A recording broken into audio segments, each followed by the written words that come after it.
Halo semuanya, di sini saya akan membahas tentang sebuah materi tentang sensor di mana terdapat 5 poin penting yang ada di dalamnya. Yang pertama, pengertian sensor.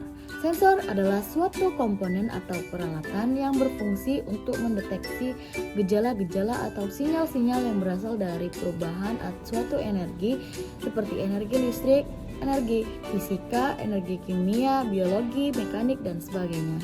Contoh dari sensor adalah kamera sebagai sensor penglihatan, telinga sebagai sensor pendengaran, kulit sebagai sensor peraba, dan light dependent resistance atau LDR sebagai sensor cahaya.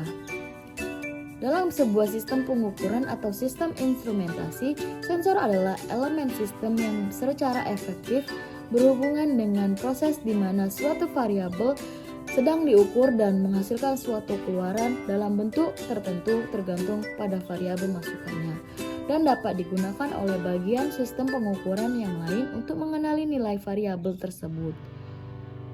Contoh dari sensor termokouple yang memiliki masukan berupa temperatur serta keluaran berupa gaya gerak listrik atau GGL, yang dimana GGL yang kecil ini oleh bagian sistem pengukuran yang lain dapat diperkuat sehingga diperoleh pembacaan pada alat ukur. Saat ini sensor dibuat dengan ukuran sangat kecil dengan orde nanometer yang memudahkan pemakaian dan menghemat energi. Sensor adalah listrik dan komponen yang sifat atau karakter kelistrikannya diperoleh atau diambil melalui besaran listrik. Contoh arus listrik, tegangan listrik, atau juga bisa diperoleh dari besaran bukan listrik, contohnya itu gaya.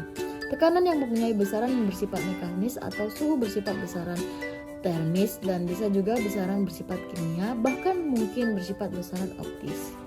Yang kedua, sifat sensor. Seperti kita lihat pada gambar di samping, sensor dibedakan sesuai dengan aktivitas sensor yang didasarkan atas konversi sinyal yang dilakukan sebagai besaran sinyal bukan listrik dan kebesaran sinyal elektrik. Sensor aktif dan pasif sensor, yaitu sensor aktif adalah sensor yang memerlukan bantuan sumber energi untuk mengkonversi suatu besaran bukan listrik ke besaran listrik. Contoh dari sensor aktif adalah termokouple, fotodiode, piezoelektrik, dan generator.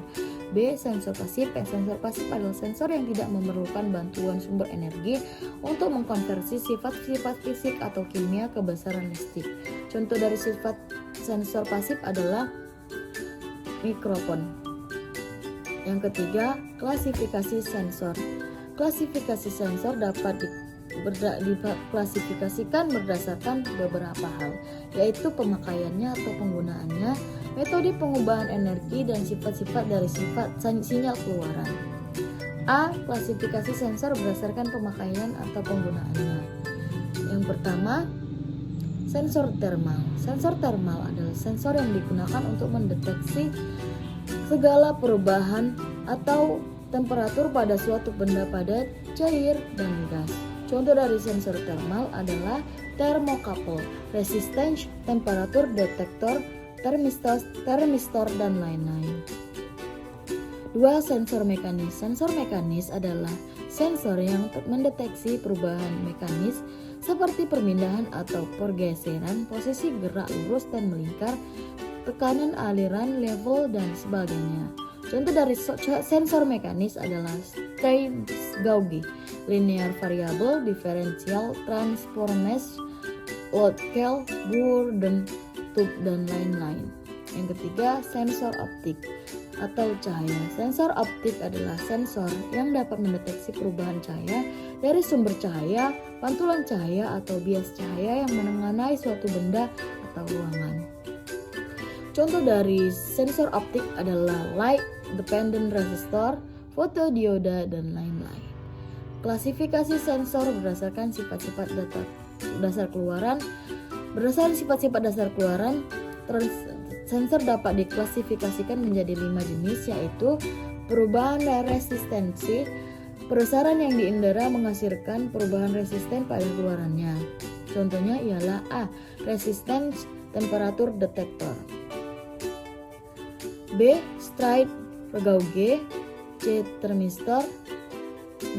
Besaran kapasitansi. Besaran yang diindera atau diterima sensor menghasilkan perubahan induktansi pada keluarannya. Sensor yang menggunakan prinsip perubahan kapasitansi adalah sensor kapasitif. Sensor kapasitif bekerja berdasarkan metode kapasitif yang berfungsi untuk mendeteksi perubahan komposisi bahan dielektrik dengan menentukan nilai kapasitansi dan konstanta dielektrik. Ketiga, perubahan induktansi. Besaran-besaran yang diindera atau diterima sensor menghasilkan perubahan besaran tegangan pada keluarannya yang disebabkan oleh perubahan induktansi pada sensor. Karena adanya gangguan bahan konduktif dalam medan magnetnya, sehingga pada bahan tersebut terjadi arus pusat yang dikenal eddy current. Sensor induktif terbuat dari kumparan kawat halus dalam bentuk melingkar yang tersusun secara mendatar. Yang keempat, menghasilkan arus listrik. Besaran-besaran yang diindera menghasilkan arus listrik pada keluarannya. Contohnya fotovoltaik. Fotovoltaik adalah proses di mana dua bahan yang berbeda dalam jarak dekat menghasilkan tegangan listrik ketika ditembak oleh cahaya. Proses ini juga dapat menghasilkan arus listrik. Yang keempat, karakteristik sensor.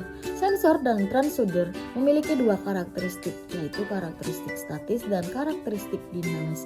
Berikut adalah penjelasan dari karakteristik statis dan karakteristik dinamis. A. Karakteristik statis. Karakteristik statis adalah karakteristik yang dimiliki oleh sensor pada saat keadaan stabil. Karakteristik ini tidak dipengaruhi oleh waktu.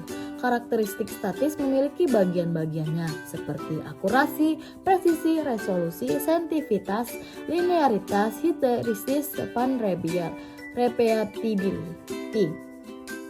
1. Akurasi adalah hubungan ideal antara input dan output yang tidak berubah terhadap waktu. Sensor memiliki perhitungan ideal untuk hubungan antara input dan output. Output dari sensor akan mempresentasikan nilai sebenarnya dari stimulus yang diterima jika sebuah sensor didesain dan difabrikasi dengan material, alat, dan pekerja yang ideal. Hubungan ideal antara input dan output bisa dijelaskan dalam bentuk tabel grafis dan rumus matematis. Kedua, presisi. Presisi adalah kemampuan alat ukur untuk memberikan pembacaan yang sama ketika pengukuran besaran yang sama dilakukan secara berulang pada kondisi yang sama. Ketiga, resolusi. Resolusi adalah kenaikan terkecil pada masukan yang menghasilkan kenaikan yang lebih besar sehingga dapat terdeteksi pada keluaran sensor. Yang keempat, sensitivitas. Sensitivitas adalah perubahan output yang terdeteksi karena adanya masukan parameter fisik, atau dapat pula didefinisikan sebagai perubahan tegangan keluaran sebagai akibat perubahan nilai masukannya. Semakin tinggi sensitivitas, maka semakin bagus karena dapat menghasilkan keluaran yang besar dengan masukan sinyal yang lebih kecil. Sensor memiliki sifat responsif atau menghasilkan sinyal keluaran yang sebanding dengan nilai masukannya, sehingga pada batas-batas tertentu, bila stimulus ditingkatkan, maka sensor tidak lagi menghasilkan keluaran yang diharapkan, dan sensitivitas menurun dan akan kehilangan kesensitivitasannya.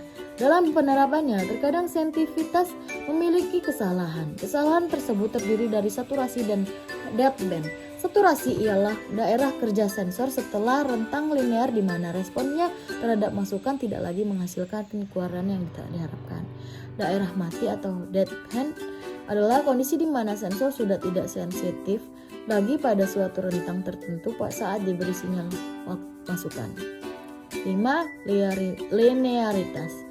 Linearitas didefinisikan sebagai kemampuan untuk menghasilkan karakteristik input dan output secara metris dan linear. Yang ke-6, histeresis. Histeresis adalah penyimpangan dari keluaran output sensor pada titik tertentu dari sinyal input ketika didekati oleh arah yang berlawanan. Ke-7, span. Span adalah jangkauan variabel pengukuran pada instrumen yang direncanakan dapat mengukur secara linear. Yang ke-8, repeatability.